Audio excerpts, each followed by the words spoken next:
way too early for me to do any planting in the garden. So right now I'm just garden planning. I'm gonna show you how to start some seeds early in milk jugs.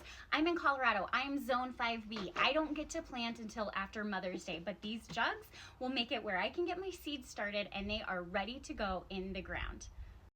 The first thing you're gonna do is gather your supplies. So start with milk jugs, your seeds, also some really good tape. I've got my gloves, I have a knife, as well as some planting soil and a little shovel. Okay, the first thing that I'm gonna do is cut around this milk jug. I'm gonna leave the handle attached, but I'm just gonna cut kind of under the handle, cut around most of the way, so that I can fill this with soil and seeds. So it's gonna look like this, right? So I can get in here. I guess I need to cut a little bit more. So I can get in here to put the soil and the seeds in. Okay, so I have all of my jugs cut, and basically what this does, it makes a little greenhouse or a terrarium for whatever you want to plant. I have a good mixture here. I have some of my medicinal herb garden seeds here that are from the Survival Garden Seeds. I absolutely love this company, they're great.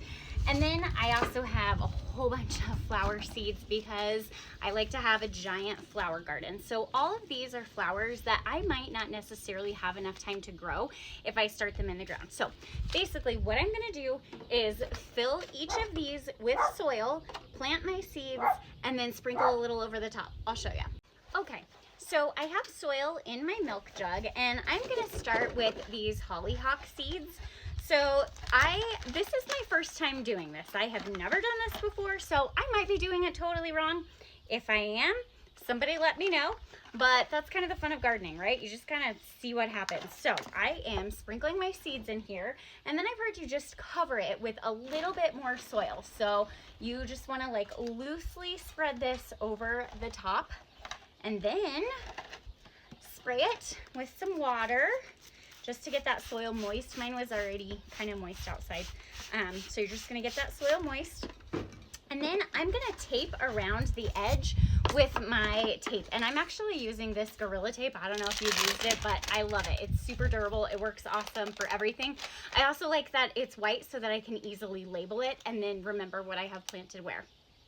Okay, this is my taped up jug. I've got the lid on it here. I'm actually going to leave these outside, so they'll stay dormant until it's time for them to start sprouting. I'm actually supposed to get snow next week, down to freezing temperatures, and supposedly these are all going to be okay. So follow along with me. I'll give you updates on these. I hope you enjoyed this tutorial and it helps somebody else out.